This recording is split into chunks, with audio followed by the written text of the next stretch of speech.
This is the Apostles That Rock Podcast. Hey, we're falling up. Hey, this is Mark from Casting Crowns. Hey, what's up? I'm Toby Mac. Hi, this is Dawn from Firefly, and you're listening to Apostles That Rock. This is the Apostles That Rock Podcast. I'm Thomas Lopez. It's episode 85, and on this podcast, our own Tim Ewing talks with Silent Culture about life, faith, and things that are happening within the group, including the story behind the name of the band. Before we get started with that interview, let's talk a little bit about who the band is. Silent Culture is an indie-styled Christian rock band based out of Vineland, New Jersey. The band derives their name from the sense of being part of a culture that goes unheard, and they're tired of it.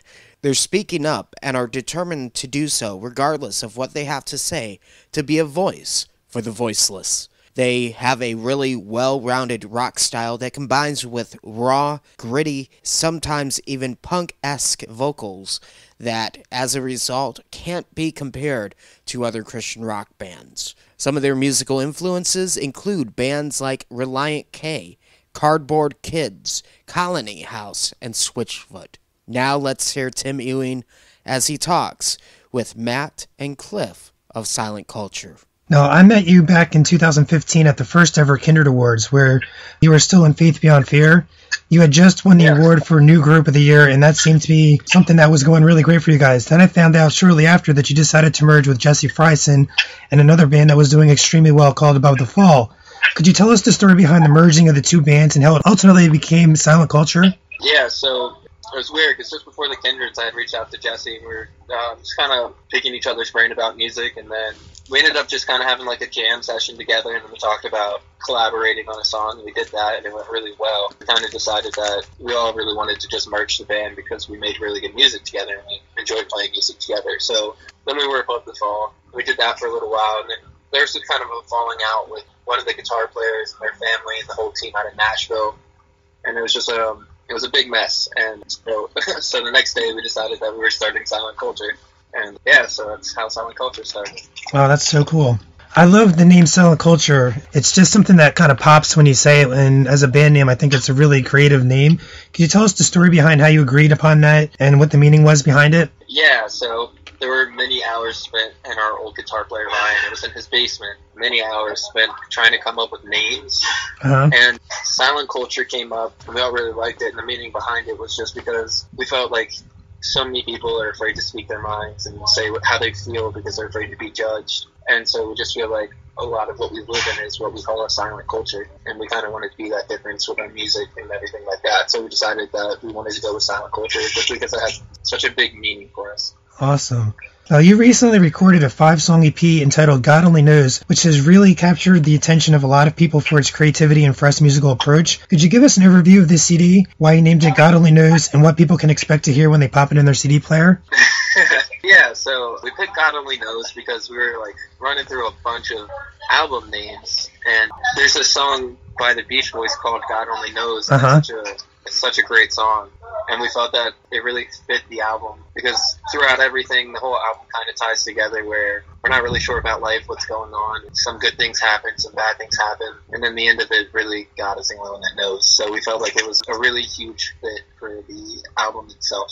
Nice. I think Jesse kind of like came up with the name there. Yeah, Jesse was a big influence on that one. Yeah. Okay. So, one of my favorite songs is your song 730. It's a fun, upbeat song that seems to be trying to capture the attention of a female that you're interested in. I was wondering if this song was written for anyone in particular, or if not, if you could tell the story behind the song, why you decided to name it 730. It was actually written for me. Yeah, no, it wasn't. No, to be honest with you, it wasn't written about anyone. There's this band I really like called Colony House. And when I first heard the music, I was like, man, this is what I want to do. So I wrote the music for it, and it took me about 3 months to write the lyrics because it was a whole new like ball field for me. So I changed the lyrics so many times, and we finally got this final version, and we were all really vibing to it. So that's what we went with. And there's no real meaning behind the name 730. We always tell people there's like some crazy story. There's really not. Okay. When you wrote the song, it was like that time or something like that? No, so the story behind it, our old drummer Justin, he's a truck driver, but on Wednesdays he had to be at work by 7:30. So every Tuesday when he would come to practice, he would have 7:30 written on his hand. And so we were trying to figure out what we were going to name the song. I looked at Justin's hand, and jokingly I was like, let's call it 7:30. And he goes, no, I'm going to start thinking of work every time I hear this song. So out of spite, I decided to call it 7:30. So the cat's out of the bag now. Now everybody knows why it's called that. Yeah, it's just in spite of our drummer to make him think about work. It's not anything deep. It's honestly kind of dumb. Well, I think that's awesome. I love that so much. In the song Somewhere in Between, you seem to be having an internal conversation with yourself about where your life is going and if you are happy with where it is going. After some self-evaluation, it seems that life isn't going as well as you planned, so you make a plan to take action to do bigger and better things. Could you talk about this song and what you were going through at the time you wrote it? So honestly, this one, that song right there, Jesse wrote the lyrics. And, okay. I added to the music. I wish I could speak on that song on be part of Jesse, but I can't honestly tell you because he would never even tell any of the guys in the band what it's really about. Yeah, he was very internalized with his writing. Yeah. He didn't really like to express what exactly it was about. But I think it was pretty clear, though. It was kind of just battling with your mind. You got things going, but then at the same time, there's like always something that's stressing you out, and you're always just stuck in between the state of things are really good. Yeah. And things really are, you know? Uh-huh. Cool. Well, I think my favorite song on the new CD is your song, I Don't Know. I related well to it because I like to hold on to things that I really don't need in life instead of just giving them to God and letting him take care of them. Could you talk about that song and share how you were able to overcome the struggle? Yeah, so that song is probably it's the only song on the album that's personal, for me, myself, anyway. I wrote that song, fun fact, I wrote that song at 5:30 in the morning inside of, like, this little camper. I had the studio set up inside of a camper. Wow. And so it was 5:30 in the morning, and I just started playing this guitar part. I was really liking it, and I was really happy. But, like, lyrically, so I call this the happy sad song because it's, like, so upbeat and fun, but the lyrics aren't exactly the happiest. There was just a moment in my life where someone had said something to me, and it really hit me hard, and I realized, like, I'm not really sure what I'm doing. And you're just holding on to so many different things, and there was just that moment that it really hit me, and I felt like I needed to just write about it. Yeah. And sometimes it's easier. It's not easier, but it's better to let go of things and let go and let God. As easy as it is to say, it's not easy to do. But when you have those moments and you really realize that that's what's going on, it kind of like smacks in the face, and it's like, okay, this is obviously what I need to do. I wish I could talk more on that song, but I can't really go into details about it, honestly. Okay. Yeah. Yeah, it's a very deep, dark song. It doesn't sound like it. Yeah, it doesn't sound like it, but it's almost too personal for me to share. Yeah. And it's kind of interesting because, like, going back to referencing our album name, we didn't even think about this until after we, like, put the album out. But it's like, I Don't Know is the last track on the album, and the name is God Only Knows. Yeah. You know, so yeah, it was. I feel like it was just meant to be. Yeah. Yeah, I can see that correlation. That's so cool. Now, you guys had the honor of sharing the stage with some pretty big-time acts in Christian music, including Colton Dixon, Danny Gokey, Capital Kings, We Are Messengers, Sean Locke, NF, and City Harbors, just to name a few. Do you have any fun road stories or favorite memories from any of these events? Oh, man. It was before my time. It was before Cliff. I don't know. They were all just fun. Long hours spent inside of a vehicle together, getting on each other's nerves. Where was that NF one? Was that West Virginia? No, NF was over in West Virginia. That was fun. He's a really awesome guy to meet. The funnest part of, I feel like, when we go on the road is, especially when we go down south, we always make sure to hit a Waffle House at least like 1 in the morning or 2 in the morning, because that's when all the crazy things happen. Yeah. I'm like, you get to see some wild things. Like, I seen a man with flowers inside of his soda while he was drinking it. Wow. And then on his way out, he decided to take the flowers out and give them to every girl inside of this Waffle House. You got to give him credit. He's trying. He was trying. It was definitely weird, but it was and then right outside there were undercover cops. So apparently something was going down. Oh wow. So yeah, it was crazy. But that's what we like to make sure we do is go to a Waffle House at like 1, 2 o'clock in the morning, because that's when all the crazy things happen. And they also have really good food there too. Yeah, that too. Can never go wrong. And whenever we would go out to eat, I know if Jesse was with us, something was happening. Oh yeah. I think he just attracted like weird things happening. Oh man, they were always the best though, always the best. Yeah, and he was never afraid to speak his mind. So yeah, you know, it was great. Nice. I mean, we would have food fights sometimes too. Yeah, they can be fun. Oh yeah, until they want to kick you out. Yeah, that can be a fine line of having fun and getting arrested. So you always gotta be on your guard when that comes to that. Yeah. Now you guys won not one but 2 Kindred Awards for Best New Band of the Year in 2016 and Group of the Year in 2017. What were you thinking when you heard your name called, and what did winning these awards mean to you as a group? Oh man, so just the Kindred Awards in general is like such an amazing thing because we got this group of artists that come together from all over Jersey, and long term we all have the same goals, the same thoughts on what we want to do with our music, and just to get everyone inside of this room together, there's so much talent, and not only just be there but to win an award is just very humbling and not normally expected, because when you go into things like that with so many great artists and win, it's just that much more humbling, and like it makes you want to work harder because it's like, okay, well, people really like this and put out the same thing, you gotta, do even better. You got to go even further to hold up that standard, and it's just a humbling thing. Yeah, I definitely wasn't expecting it at all, especially the Best Artist one. Yeah, it was crazy. It was absolutely crazy. Well, you guys definitely were deserving of it. I couldn't think of a better group to get that award than you guys. Thanks, man. So appreciate that so much. Now, one of the things that I love most about your guys is your live shows. You guys put on an amazing live performance every time, no matter where you're at, whether you're in a church or you're in the secular venues. And some people have kind of looked at your performances throughout the course of the history of the band, where you've kind of stepped out of the four walls of the church and gone into other places that might not be as Christian-esque. And some people might look down on you for that. What were you thinking when you decided that you wanted to branch out and to venture into these bars and other places that are not necessarily Christian-based? Did they affect you in terms of your spiritual walk, or were you able to continue to be strong in your faith and your light in the community by performing and doing these things in this environment? Oh, man. Well, I think on the first part, when we talk about our live show, at least for me, I try to bring as much energy as I can. I actually come from a heavier music background. So I grew up listening to bands like Norma Jean and Thunder Road.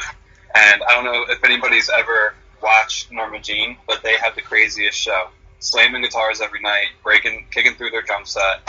They actually got, I don't know if it was Norma Jean, but it might have been that they got kicked off Warped Tour for breaking the house kit.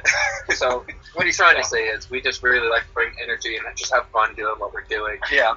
It's just because the bands that we looked up to, are the crazy bands going insane, and we just want to have as much fun have as much fun with the audience as as much fun as possible.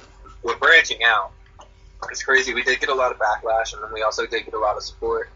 The idea behind it was because we feel like when you're only playing churches, not that it boxes you in, but sometimes it's like you're already preaching to the saved, and God wants us to go out and be the salt and light in the world, and there's so many people in just secular venues that don't get to hear the gospel. Yeah. They're not going to be walking into a church normally. It's not the first thing they're thinking about doing.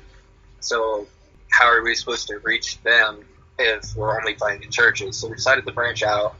I think it freed us up creatively, too. Yeah, it really freed us up creatively as well. And so our music we don't label ourselves as a Christian band. We're Christians who are in a band. Okay. And what's great about that is like some of our songs, like I Don't Know, like references God throughout the middle of the chorus and everything like that. We have other songs that reference God, but we don't want to shove God down anyone's throats when we go out to play these normal venues.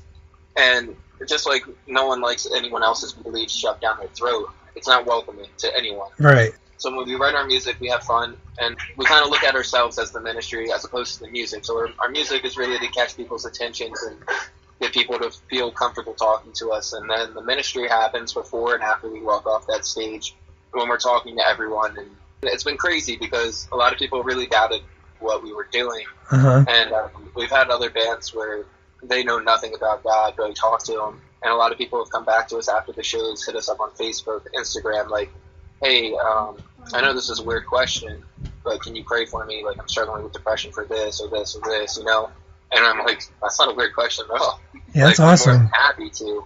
And it's just cool to see people kind of break through that little barrier that was kind of stopping them from having someone pray for them, or maybe they didn't know anyone that did, or didn't have that mindset. And we going into these venues kind of open their minds a little bit more to the idea that Christians are normal people. We're not trying to shove God down your throat. We're not trying to damn you to hell. Like, right. We're there to help you. We're there to love you, and just to have fun, like just like everyone else, you know. Sure. It was definitely frightening at first too. We didn't know what to expect when it came to how people would accept us in the local scene. Mm-hmm. Yeah, it was crazy because I grew up in the local scene and everything, but it's tough when you're a band who has a following, and then when you go from the church to the local scene, where a lot of people there they have a pre-notion about you. They already think they know about you, and they don't want to hear you play because they knew that you were a Christian band back in the day. Right. So it was definitely frightening. Kudos to everybody. Nobody's ever given us any problems or anything. They welcomed us with open arms. It was amazing. They loved the music. They loved who we are as people. They loved the fact that we're Christians and going out and doing our thing.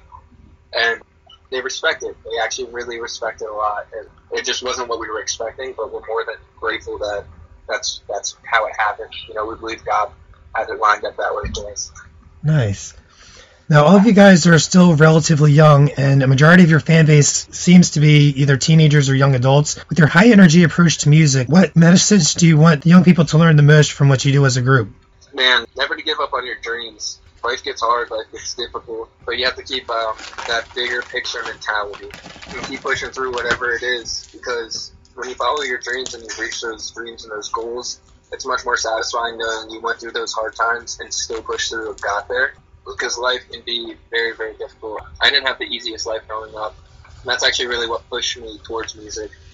And to be able to do that, and be on stage and get to minister and just talk to other people, whether it's through the music or just me personally, I know what I went through to get to where I'm at. And I know I've gotten to do a lot more things than what other people have done. I've seen kids that I played shows for like 6-7 years ago who are now starting to play music. And that's the one thing that they talked to me about wanting to do when they were at the show. They got to see me on the stage, and now they're getting ready to do that. So don't worry about what other people think of you or what they have to say. Only you know who you are. Only God knows your heart. Really, just don't give up and keep fighting for what you want, because in the end, that's all that really matters. And kind of add to that, it's actually pretty prevalent in our actual band itself when we've gone through 2 full lineups in the span of a year and a half. Yeah. You know? Yeah. And every time somebody leaves, it's like, this is the end. And then it's like, nah, we're going to keep trying, you know? Keep going. That's really great advice. Thanks for sharing that. Now, we've been pretty serious thus far, and I thought we'd have some fun with a segment that I call Off the Cuff. Basically, I'm going to ask you a couple random questions and then just answer with the first thing that pops into your head. Oh, boy. I don't know if I would know the first things that pop into my head. All right, let's do it. All right, here we go. Favorite fast food restaurant? Oh, Wendy's. I don't really like fast food. Frank. All right. Favorite... Starbucks count. Is that... I guess you could say that. I don't know. Let's go back. Maybe fast food... I don't know if it's food, maybe fast drinks. Yeah, fast drinks. Fast drinks. Yeah. I mean, they have, like, food there, like little sandwiches and stuff. So Yeah, I never thought about that. I guess, if that works for you, it works for me. I never ordered it, but, you know. All right, favorite primary color? Gray. I like gray. Okay. Is that a primary? Not really, but if that's your color, that's your color. Oh, man. I mean, mine's green, but my favorite color is probably black, but primary color is green. Yeah, I would have to say green as well. So do you know your primary colors? Blue, red, yellow? Wait, is that primary? I don't know. We're not good with colors. That's all right. I'll go to the next one. This one's much more interesting. What's your favorite pickup line to use on a girl? Oh, man. Hey, my name's Cliff. How's that work for you so far? It works every time. Oh, man.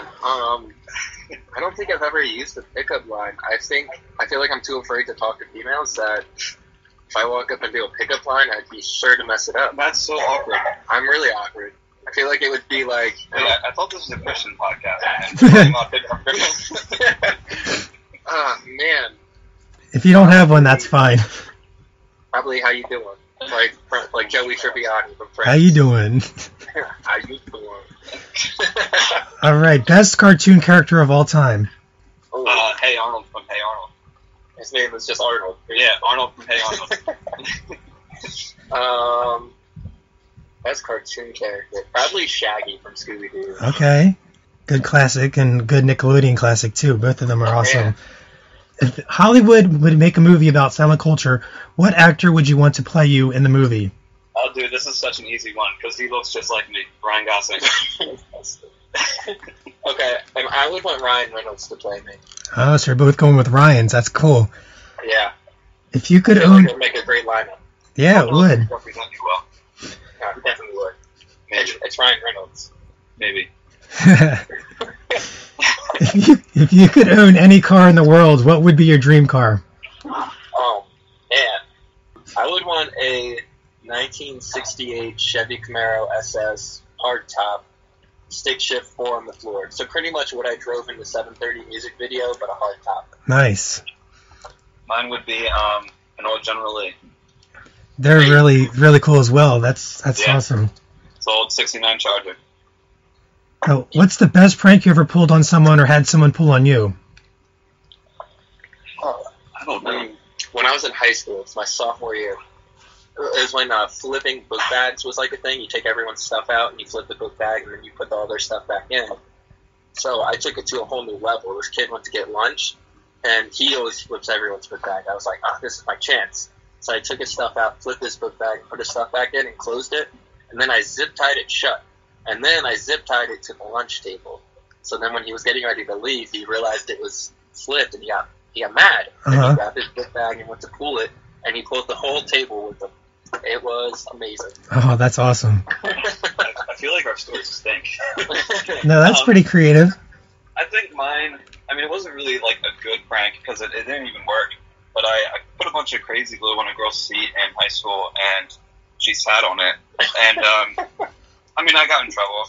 So they told me I had to clean it up because we actually had a class trip the next day. They said if you clean it up, you'll get to go on the class trip and you won't get in-school suspension. Okay. So I cleaned it up and then I got in-school suspension and I missed the trip still. Oh, that's a shame. They lied to The you. teacher played a little prank on me. The teacher prank too, man.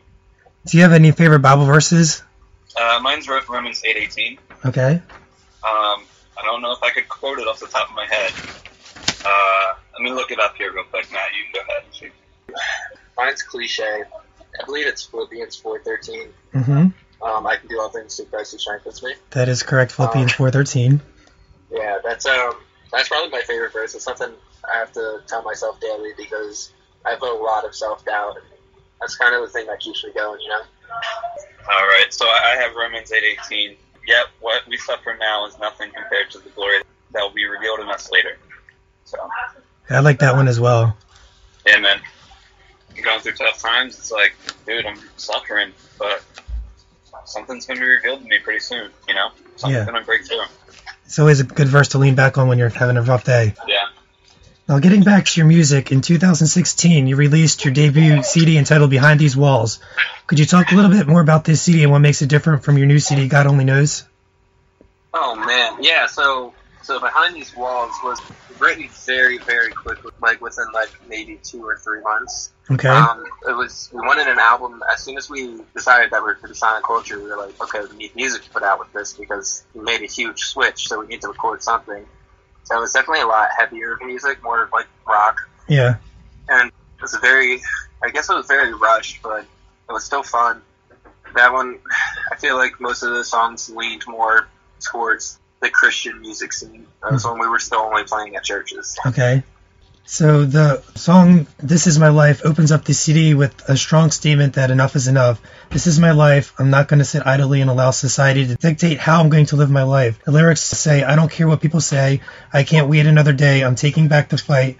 I don't know what you've been told. I'm not going to be controlled because this is my life. Could you talk about this song and what it means to not conform in this world but be transformed through Christ? It was the first track of the record, and it was actually the last one written. I wrote it, I finished writing it the day before going into the studio to track it. It was very much just a statement piece because of everything that we were going through with switching from Above the Fall and the fallout that we had with all of that. It was just kind of, we don't really care what other people have to say. We make decisions in our own life. This life is our life. We don't care what people think about the fact that we're Christians. We don't care what people think about what we have to do for work, and us playing music. A lot of people don't believe that music is a real job or is like an ideal thing to aim for. And it's really just us telling the world that we don't care what your opinion is on this. This is our life. That's awesome. Now, Caddis Island is an extremely upbeat, high-energy song that is probably one of my favorites on the EP. However, after I listened to it about 1,000,000 times, I'm still not quite sure of the exact meaning of the song. Could you share some insight into the song and why you titled it Caddis Island? So I wasn't on this album. I didn't have any type of writing process involved with them, but that's definitely my favorite song on the album. Yeah. I love to play it though. Yeah, so that song is really just about getting away from all the world problems. We all have that like happy spot in our mind, you know, that happy place. Yeah. That's kind of really what the song's about. It's just there's so much going on. Just it sounds really cheesy compared to what the song actually is saying and like sounds like. And if people have never heard it, they probably think it's some little happy song. It's really not. We called it Caddis Island because there's a place in Tom's River, or at least by Tom's River, Jesse and I went to. It's called Caddis. It's literally called Caddis Island. Okay. That's where we wrote the song. And so we felt that it was just to write it about being called Caddis Island. So that's what we kind of used as the place being like that getaway spot when everything's going wrong. And like we decided that Caddis Island would be what we called that getaway place. Nice. Now, Hallelujah is a fun sing-along worship song of thanks for God's love and sacrifice on the cross. Could you talk about this song and what you feel is the definition of true worship? Yeah, so we always called it our version of a worship song, just because it was more like punk rockish. That was my favorite song to play. Yeah, it was definitely a lot of fun to play. I could barely sing it though. I could barely sing it. I wrote it, I could barely sing it. It was a rough vocal time for me because I was always screaming all the time. He was going through puberty. I was going through puberty, and I was a little boy. That song's really just about, really finding God's love and everything that's going on. One of the lines in there is, when mercy falls, grace picks us up. God's always showing us so much mercy and giving us so much grace. So like the idea behind that is like, God is the reason that when everything feels like it's going wrong, I can still get up and continue to move forward because of his mercy, because of his grace. So that's like the biggest takeaway for me out of that song, even writing it. Like, I can't thank God enough, so that's why it's called Hallelujah, because it's like, man, I really cannot be more grateful for how much love he has shown me in my life, and how much mercy, I love that. That's so cool. Yeah. Now, I Will Carry On definitely gets my vote for the highlight track on the CD. Mixing classic and modern riffs with a fuse of spoken word, this track is not only extremely entertaining and catchy, but lyrically is a great encouragement for anyone who has ever struggled to know that you don't have to ever give up. When one door closes, another door will open. Could you share the story behind the song and what you were learning as you wrote it? That one was always a lot of fun to play. It was actually written, it was almost like two separate songs. Jesse had this chorus that I had put a guitar part to, and then I had this verse. It was more on a political stance, and we kind of somehow put it into one song. They're almost like the verses and the choruses are almost like two separate songs, but somehow we managed to make it work. And this is pretty much life. The whole idea of silent culture is because we are not afraid to speak our minds, and we are fully aware of how hard life can really be. And even when it comes to political views on everything, I'm a very political person. I love politics, and we feel like a lot of the times people are just always trying to control us, and the world's in such a war. I say it in the song, we're stuck in a silent war, and people don't even realize that. I feel like media and everything kind of puts everyone at odds with each other, and we don't even realize it. We don't realize what's going on because we get so locked into our own ways and our own beliefs that we don't realize how not human and how not loving we're being to one another. Those things shouldn't matter. Who cares what someone else's political view is? Why are we fighting about it? Why are we hating each other over it? Everyone is entitled to their own opinion. Yeah. So the song's really just whatever you think about me because of these things, I'll still carry on. My life still goes on. It's not finished. That's great. So yeah, that's pretty much what it's about. Awesome. Now, I heard a rumor that at the end of the month you guys are going to be breaking up as a band. Is that true? Yeah. Wait, who said that? So, Chad enlisted into the military, and he's leaving February 5th, which is a bittersweet thing. It's something he's wanted to do for a long time, and we're really proud of him for doing it. Uh-huh. We think he'll be great at what he does. Mikey, our drummer, might be doing some other band things with another band. We're not too sure what he's doing. As of right now, Silent Culture has come to an end. It's been an amazing year with this lineup. We shared our Spotify wrap-up. This album did a lot of amazing things for us. A lot of people were touched by it. A lot of people loved the music. and we just enjoyed every moment of the ride. We're still individually all doing music, so yeah. I think it's just been hard with losing all the members, you know. Yeah, there's been so much going on So much. we feel like we probably rode this as far out as it can go. All good things do come to an end at some point. This band's just been a blessing in itself, but we learned a lot from it, and we're all taking something from it, and we're gonna keep moving on. Well, it's been a blessing and encouragement to me as well, and I'm sure countless other people that have come in contact with you throughout the course of the ministry being in existence. So thank you guys for all your faithfulness to being a band that is God-honoring and definitely something that makes a statement for faith. Absolutely. With You that, might see stuff from us under a different name or the same name. Who knows? Yeah, you never know. You might see something. with that, you guys said that you're venturing out into other projects. I think, Matt, you had said you're going to be doing a solo project. Can you tell me a little bit more about that? I have a lot of different music written. It's kind of just deciding which direction I want to go with it. I'm going to be recording everything at a Lake House recording studio up in Asbury Park, where we actually recorded God Only Knows. Okay. Going back there, have some management and stuff in the works to get everything done. I'd say within the next few months, you'll see me playing some shows and getting ready to put out an album. Hopefully by the summer I'll have it out. Nice. Yeah, it's exciting. It'll be fun. So with that said, how can people follow you and get connected with you so that way as you are releasing the new stuff, they can be attuned to it and be right on board to jump on with you as you start your new journey? Yeah, so on Silent Culture's Instagram page, in the bio, we have all of our personal Instagrams tagged in there. So if they wanted to, they can just find our Instagram and click on my name. It's Classic Murgo on Instagram. And I'll be keeping some updates with that and making some new pages for my music and everything else like that. Okay. And I'm sure we'll be posting stuff on Silent Culture's page for what everyone else is doing. Just keep everyone updated while it's going on. Awesome. So now that you guys are kind of wrapping things up, are you guys going to do a farewell concert or tour, or just kind of end it? That's a good question. We haven't really thought too much into it. We probably won't end up doing a tour. We can consider doing a farewell show. Yeah, I mean, if somebody came along who was like, hey, let's put on a farewell show for you, then we would.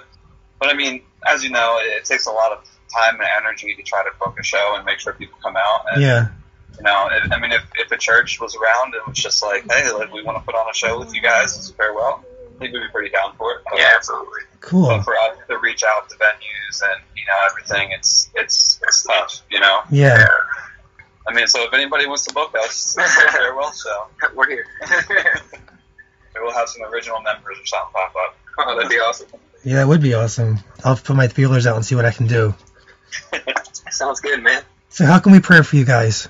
I guess that everyone is safe on what we're doing. You know, Chad's in the military now, so definitely want to make sure he stays safe and protected. And I guess These ventures are well. yeah, make sure these ventures are well and do well for him and what he wants them to do. And same for us, I guess. Yeah.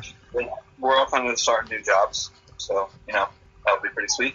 Well, thank you guys so much for taking time out of your busy schedule to do this interview with me. I kind of feel like it's bittersweet because I've been with you since the beginning, and now I'm kind of wrapping things up as you come to a close with this band. But I'm encouraged that you guys aren't going to quit the music business for good, but you're still continuing to follow those passions and those dreams because God has given you both amazing talents in terms of music and singing and writing, and I can't wait to see what God's going to do next in your lives in terms of music and what you're going to be doing next. So thank you guys so much for your talents and for your faithful service to God and using your abilities for His glory and His kingdom.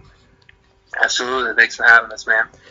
Check out Silent Culture on Facebook and follow their music on Spotify. And you can also buy their music on iTunes and Amazon. Evangelizing through music. Life is good, eternal life is better. Life is good, eternal life is better. Life is good, eternal life is better.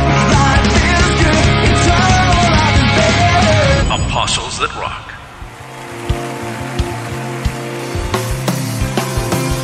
If you love what you hear, consider supporting the work of this podcast. Your giving goes a long way to reach people for Christ. Click donate at apostles@rockradio.com, where you can also head to our news page to follow what's happening in Christian music. And as always, we have some free downloads as a way of saying thanks for supporting what we do. That's going to do it for this podcast. Join us back here next time for more Apostles That Rock.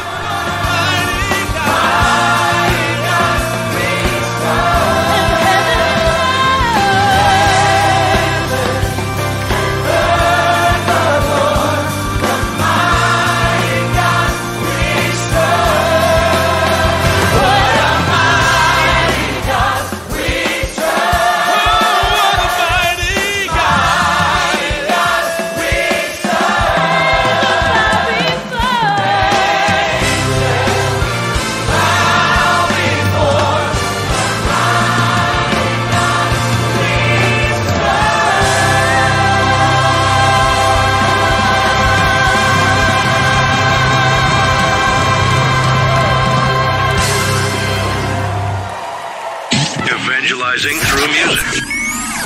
Apostles that Rock.